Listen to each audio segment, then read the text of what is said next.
Guys, welcome back to my channel. और ये मेरा 5th लेक्चर है जावास्क्रिप्ट सीरीज का और आज हम बात करने वाले हैं जावास्क्रिप्ट रन टाइम के बारे में। So without any further ado, let's begin.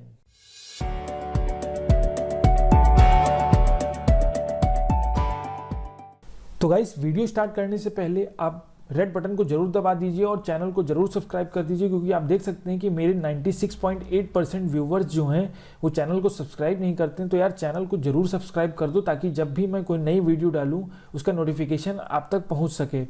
सो चलिए स्टार्ट करते हैं अपना लेक्चर और आज का टॉपिक डिस्कस करते हैं, जो कि है आज जावास्क्रिप्ट रन टाइम के बारे में। तो पिछले लेक्चर में हमने यानी कि लेक्चर 4 में हमने देखा था और डिस्कस किया था जावास्क्रिप्ट इंजन क्या होता है, और हमने उसको काफ़ी डिटेल में समझा था। और अगर आपने अभी तक आपको नहीं पता कि जावास्क्रिप्ट इंजन क्या है तो आप मेरा पिछला वीडियो ज़रूर देख लीजिए, ताकि आज जो मैं एक्सप्लेन करूं वो आपको क्लियरली समझ में आए। तो पिछले वीडियो में जैसा कि हमने डिस्कस किया था जावास्क्रिप्ट इंजन के बारे में, बट आज हम डिस्कस करेंगे जावास्क्रिप्ट रन टाइम, यानी कि जावास्क्रिप्ट रन टाइम क्या होता है। तो जैसा कि आप ये पूरा डायग्राम देख रहे हैं, इसमें हमने सिर्फ कुछ ही कंपोनेंट, यानी कि ये जो पार्ट आप देख रहे हैं, parser, abstraction tree, interpreter, compiler, optimize code, हमने सिर्फ इसको डिस्कस किया था और ये था हमारा जावास्क्रिप्ट इंजन। बट इस इंजन के अलावा इसमें 2 कंपोनेंट्स और होते हैं। जब ये ऐड हो जाते हैं तो ये जावास्क्रिप्ट रन टाइम हो जाता है, यानी कि run time JavaScript run time हो जाता है। अगर आपने कभी नोड.जेएस के बारे में सुना हो तो नोड.जेएस हमारी कोई प्रोग्रामिंग लैंग्वेज नहीं, एक रन टाइम इन्वायरमेंट है। तो उसी तरीके से जो हमारा जावास्क्रिप्ट रन टाइम है, ये पूरा डायग्राम है जावास्क्रिप्ट रन टाइम का। इसमें कॉल स्टैक और एक मेमोरी हीप आता है। तो आज हम इनको डिस्कस करेंगे और इन जब पूरे कंपोनेंट्स को हम मिला देते हैं तो ये बन जाता है हमारा जावास्क्रिप्ट रन टाइम। तो आज हम इन 2 कंपोनेंट्स को डिस्कस करेंगे, यानी कॉल स्टैक क्या होता है और मेमोरी हीप क्या होती है। तो अगर मैं सिंपल लैंग्वेज में समझाऊँ आपको, तो कॉल स्टैक बेसिकली क्या होता है, let me get it open, then हम डिस्कस करेंगे कि कॉल स्टैक बेसिकली क्या होता है। तो अगर मैं कॉल स्टैक को सिंपल लैंग्वेज में समझाऊं तो कॉल स्टैक एक डेटा स्ट्रक्चर है, यानी कि एक ऐसा स्ट्रक्चर है जिसके थ्रू हम कोड को एग्जीक्यूट कराते हैं। अब ये कोड कैसे एग्जीक्यूट होता है, तो इस कोड को एग्जीक्यूट कैसे करता है ये आज हम समझेंगे, और मेमोरी हीप क्या है ये भी आज हम बहुत ही डीपली समझेंगे। उसके बाद हम पूरे रन टाइम को एनालाइज करेंगे कि कैसे ये काम करता है। सो आज बहुत कुछ सीखने वाले हैं। मेरा ये वाइट बोर्ड चलिए ओपन हो चुका है और आज हम डिस्कस करेंगे सबसे पहले क्या, कॉल स्टैक। तो कॉल स्टैक बेसिकली क्या होता है, इसके बारे में अगर हम डिस्कस करें तो call stack basically data structure है, जो कि समथिंग लाइक बॉक्स, एक बॉक्स के तरीके से होता है ये, और ये वर्क करता है लीफो पे, यानी कि LIFO, लीफो पे काम करता है ये। और इसका फुल फॉर्म क्या है, लास्ट इन फर्स्ट आउट, यानी कि काम करता है लास्ट इन फर्स्ट आउट। यानी कि अगर हमारे पास फॉर एग्जांपल 4 बॉल्स हैं, 1 2 3 4। अब मेरी डायग्राम हैंडराइटिंग पे मत जाइएगा, समझ लीजिए मेरे पास 4 बॉल्स हैं। तो अगर मैं ये पहली बॉल डालूं, फिर पहली बॉल डाली मैंने, फिर दूसरी बॉल डाली, फिर तीसरी बॉल डाल दी, फिर चौथी बॉल डाल दी, तो लास्ट इन फर्स्ट आउट कहता है कि जो लास्ट में गया है, यानी कि जो लास्ट में गया है, यानी 4th जो लास्ट में गया है, ये सबसे पहले एग्जीक्यूट होगा, फिर 3rd एग्जीक्यूट होगा, फिर 2nd एग्जीक्यूट होगा, फिर 1st एग्जीक्यूट होगा। यानी कि ये लीफो फॉर्मेट से चलता है, last in first out.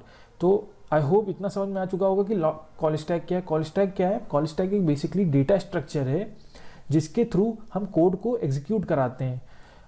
I hope इतना समझ में आ चुका होगा आपको कॉल स्टैक बेसिकली क्या है। तो गाइस, अब हम बात करते हैं कि मेमोरी हीप क्या होता है, और उसको बहुत ही इन डेप्थ में डिस्कस करेंगे और जानेंगे कि मेमोरी हीप कैसे काम करता है। So let me clear it out first of all everything.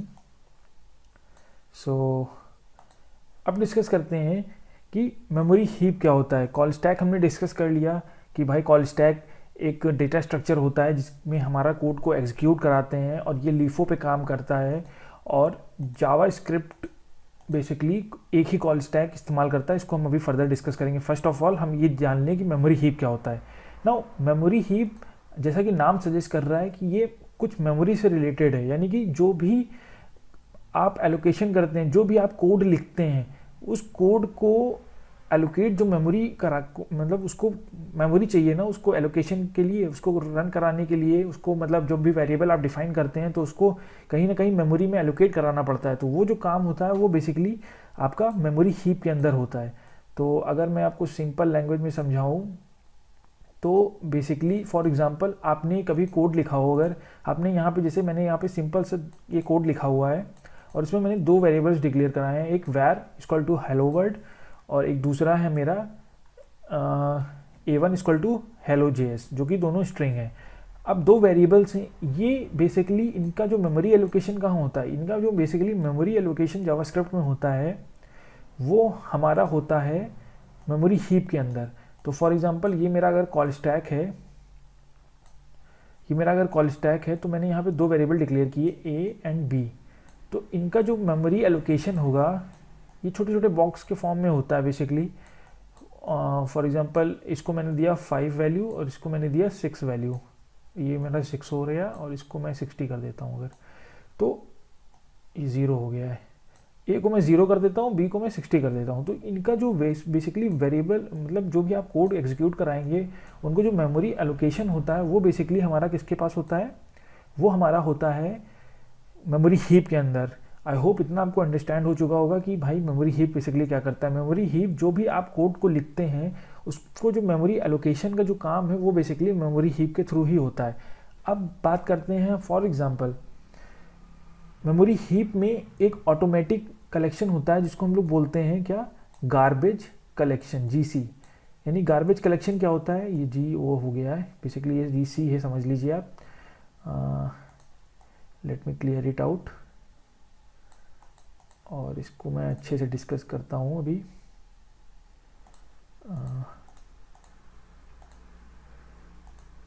इसको मैं डिलीट कर देता हूँ और इसमें लिख देता हूँ मैं गार्बेज कलेक्शन। तो गार्बेज कलेक्शन बेसिकली क्या होता है, फॉर एग्जांपल अगर फॉर एग्जांपल मैं इसको क्लियर कर देता हूँ सब कुछ। फॉर एग्जांपल मैं सिंपल से समझाता हूँ। फॉर एग्जांपल मैंने एक वेरिएबल लिया a और एक वेरिएबल लिया b। a की वेरिएबल मैंने कहा कि भाई इसकी वैल्यू 5 होगी और b की वैल्यू मैंने कहा 6 होगी। अब अगर मैं a की वैल्यू चेंज कर देता हूँ और a की वैल्यू को एलोकेट करता हूँ मैं 7, तो ये बेसिकली अब इसको पॉइंट करने की बजाय ये किसको पॉइंट करेगा, 7 को पॉइंट करेगा। तो बेसिकली क्या होगा हमारा,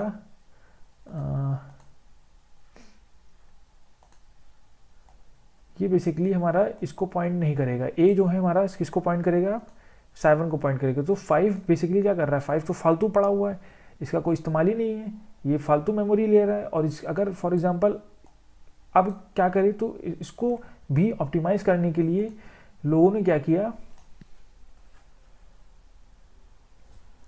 लोगों ने क्या किया और जो भी डेवलपर थे हमारे उन्होंने क्या किया कि ऑटोमेटिक गार्बेज कलेक्शन स्टार्ट किया। अब ऑटोमेटिक गार्बेज कलेक्शन के लिए उन्होंने क्या इस्तेमाल किया कि भाई मार्क एंड स्वीप एल्गोरिथम का। मार्क एंड स्वीप एल्गोरिथम क्या करती है, ये देखती है कि ऐसे कौन कौन से मेमोरी ब्लॉक्स हैं जो कि मार्क नहीं हैं, उनको वो क्या करती है, उनको पिन पॉइंट कर देती है कि भाई फॉर एग्जांपल जैसे 5 है या फिर 70 है, यहाँ पे मान लेते हैं जो किसी को पॉइंट नहीं कर रहा है, तो ये उन अनलोकेटेड मेमोरीज को, ब्लॉक्स को पॉइंट करता है और उनको स्वीप कर देता है, उनको क्लीन कर देता है। तो ये ऑटोमेटिक मेमोरी गार्बेज कलेक्शन हो जाता है। इसीलिए जावास्क्रिप्ट को हम एक ऑटोमेटिक गार्बेज कलेक्टर लैंग्वेज भी बोलते हैं, जिसमें मेमोरी जो होती है वो ऑटोमेटिक अनयूज मेमोरी रिलीज हो जाती है।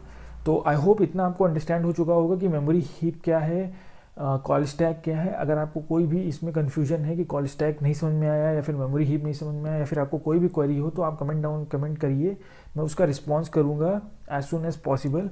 तो आई होप इतना आपको समझ में आ चुका होगा। अब मैं 2 पॉइंट्स के बारे में डिस्कस करना चाहूँगा। सबसे पहला पॉइंट है हमारा, JavaScript is a single threaded language. बहुत सारे इंटरव्यू में पूछा जाता है कि जावास्क्रिप्ट एक सिंगल थ्रेडेड लैंग्वेज है, इसका क्या मतलब होता है। तो जावास्क्रिप्ट को हम सिंगल थ्रेडेड लैंग्वेज इसलिए बोलते हैं बिकॉज जावास्क्रिप्ट में सिर्फ एक ही कॉल स्टैक होता है और कॉल स्टैक होते ही नहीं है। फॉर एग्जांपल यहाँ पे मैं अगर बात करूँ तो जावास्क्रिप्ट में सिर्फ एक ही कॉल स्टैक होता है। अगर आप दूसरी लैंग्वेजेस को जानते हो जैसे जावा हो गया या फिर अदर लैंग्वेजेस, तो वहाँ पे कॉन्करेंसी अचीव करने के लिए वहाँ पे कई सारे कॉल स्टैक्स होते हैं, लेकिन यहाँ पे क्या है, जावास्क्रिप्ट सिर्फ एक ही कॉल स्टैक को इस्तेमाल करता है, यानी कि कोई भी कोड है वो one at a time he run करेगा। फॉर एग्जांपल अगर मैंने ये कोड लिखा है तो पहले ए रन करेगा, फिर A1 रन करेगा, फिर बी फंक्शन जो कॉल हुआ है वो रन करेगा, फिर कंसोल लॉग करेगा, यानी कि एक बार में एक ही काम होगा। इसीलिए इसको क्या बोलते हैं, जावास्क्रिप्ट सिंक्रोनस है। याद रखिएगा, जावास्क्रिप्ट सिंक्रोनस है, जावास्क्रिप्ट एसिंक्रोनस नहीं है। जावास्क्रिप्ट को asynchronous JavaScript run time provide करता है। उसमें कुछ ऐसी फंक्शनैलिटीज़ अभी आगे हम डिस्कस करेंगे वो ऐड करी गई हैं, जिसके थ्रू जावास्क्रिप्ट जो है एसिंक्रोनस नेचर को अचीव कर पाता है। उसको और भी हम डिटेल में जानेंगे, लेकिन सबसे पहले आप इन 2 पॉइंट्स को बहुत ही ढंग से समझ लीजिए कि जावास्क्रिप्ट एक सिंगल थ्रेडेड लैंग्वेज है, यानी कि इसमें सिर्फ एक ही कॉल स्टैक होता है, और दूसरा कि जावास्क्रिप्ट सिंक्रोनस है। तो आई होप ये 2 पॉइंट्स आपको बहुत ही अच्छे से क्लियर हो चुके होंगे। अगर इनमें अभी भी कोई कन्फ्यूजन है तो आप मेरे को कमेंट डाउन करिए कमेंट सेक्शन में, मैं आपको डेफिनेटली रिस्पॉन्स करूँगा। अब बात करते हैं इनकी फंक्शनैलिटी के बारे में कि भाई ये कैसे फंक्शन करते हैं और ये कैसे कोड को तो अब हम बात करेंगे कि ये कैसे काम करते हैं, यानी कॉल स्टैक और मेमोरी हीप कैसे वर्क करते हैं। तो इसके बारे में हम बहुत ही डीपली डिस्कस करेंगे अब। तो जैसा कि मैंने आपसे बताया कि जावास्क्रिप्ट रन टाइम में एक कंपोनेंट्स होते हैं, यानी कि कॉल स्टैक होता है और मेमोरी हीप होता है। कॉल स्टैक में हम कोड को एग्जीक्यूट कराते हैं और मेमोरी हीप में हम कोड को क्या करते हैं, एलोकेट, उसकी मेमोरी को हम एलोकेशन देते हैं, उसको एलोकेट कराते हैं। अब हम बात करते हैं कि हमने बताया कि जावास्क्रिप्ट क्या है, ये क्या है, एक सिंक्रोनस लैंग्वेज है, ये एसिंक्रोनस नहीं है। अब हम बात करते हैं कि भाई इसको एसिंक्रोनिसिटी कैसे मिलती है। तो याद रखिए, जावास्क्रिप्ट रन टाइम में हम कुछ वेब एपीआईज इस्तेमाल करते हैं। वेब एपीआईज जैसे कि फेच हो गया, सेट टाइम आउट हो गया, डॉम मैनिपुलेशन हो गया, ये किस में आता है, ये हमारा एक वेब एपीआईज में आता है। तो यानी कि जैसे फॉर एग्जांपल मैंने कुछ कोड लिखा, कॉल स्टैक पे मैंने कुछ कोड लिखा, इसका मैं भी आपको प्रैक्टिकल एग्जांपल भी दिखाऊंगा कि कैसे काम करता है। तो फॉर एग्जांपल मैंने कुछ कोड लिखा कि भाई ये मेरा ए है, ये मेरा बी है, इसको मैं थोड़ा सा मॉडिफाई करता हूँ। फॉर एग्जांपल मैंने इसको मॉडिफाई किया और मैंने यहाँ पे लिखा कि वैर ए हेलो वर्ल्ड बी, A1 में मैंने हेलो JS लिखा फंक्शन, फिर बी लगाया और इसमें मैं सेट टाइम आउट का इस्तेमाल कर लेता हूँ। और इसमें मैं लिखता हूँ क्या कि भाई ये क्या करे, कंसोल डॉट लॉग करे वेब, जो कि हमारा 2 सेकेंड बाद चलेगा फॉर एग्जांपल, और इसको फंक्शन को मैंने कॉल किया है और इसके बाद मैंने कंसोल लॉग किया है। तो बेसिकली जब ये रन करेगा जावास्क्रिप्ट को कंपाइलर के अंदर या फिर इंटरप्रेटर के अंदर, कंपाइलर इंटरप्रेटर बेसिकली दोनों यूज़ करता है। अगर आपको पता नहीं है तो आप मेरा जावास्क्रिप्ट का सेकंड लेक्चर देख सकते हैं, जहाँ पे मैंने सेकंड या थर्ड लेक्चर देख सकते हैं, जहाँ पे मैंने ये डिफ़ाइन किया हुआ है कि जावास्क्रिप्ट जस्ट इन कंपाइलर क्या होता है बेसिकली, जो कि जावास्क्रिप्ट इंटरप्रेटर और कंपाइलर दोनों को इस्तेमाल करता है। और इसके बारे में मैंने बहुत ही डीप में समझाया हुआ है, तो आप मेरा पिछला लेक्चर देख सकते हैं। तो यहाँ पे आप देख सकते हैं कि फॉर एग्जांपल यहाँ पे मैंने एक वेरिएबल डिक्लेयर किया ए, दूसरा वेरिएबल डिक्लेयर किया A1 और फिर एक फंक्शन डिक्लेयर किया जिसको हम कॉल कर रहे हैं। तो जब ये जावास्क्रिप्ट में रन करेगा तो ये पहला कॉल स्टैक में पहला जाएगा। तो कॉल स्टैक फॉर एग्जांपल मेरा ये है कॉल स्टैक, इसको मैं कॉपी कर लेता हूँ कोड को समझाने के लिए आपको, और इसको मैं इधर ही पेस्ट कर देता हूँ। इसको मैं क्लीन कर देता हूँ थोड़ा सा, ओके, और इसको मैं डिलीट कर दूँ और इसमें मैं पेस्ट कर देता हूँ। तो फॉर एग्जांपल ये मेरा कोड है कुछ, ठीक है। तो पहले जब पहली लाइन है ये ए वाला, ये सबसे पहले ए इसके अंदर जाएगा, ये क्या करेगा, ए को अंदर डाल देगा,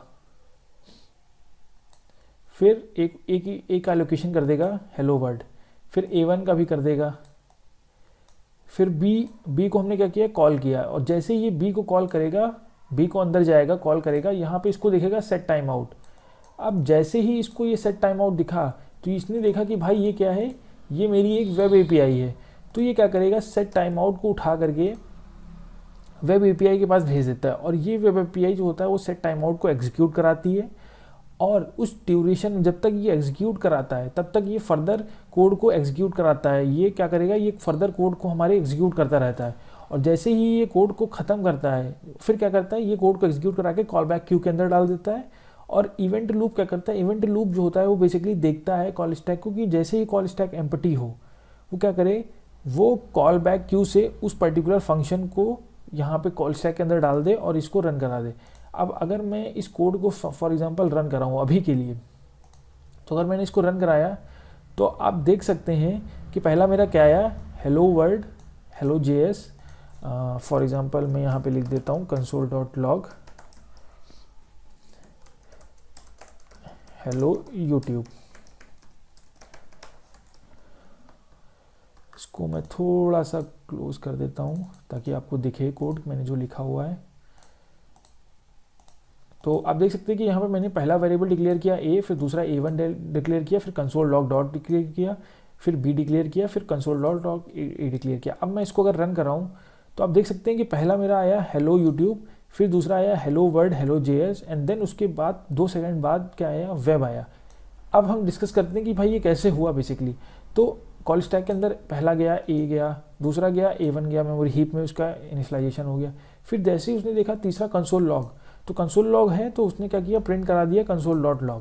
फिर हमने देखा कि मैंने b फंक्शन को रन कराया। अब b फंक्शन को जब रन कराया तो ये b फंक्शन जब उसके अंदर जाएगा तो ये क्या करेगा, ये सेट टाइम आउट को देखेगा कि भाई ये सेट टाइम आउट मिल रहा है। तो ये सेट टाइम आउट क्या है, ये एक वेब API है। तो वो बेसिकली क्या करेगा, वो वेब API को उठा के यहाँ पे डाल देगा और ये वेब API जो है उसको 2 सेकंड के लिए वेट कराएगा।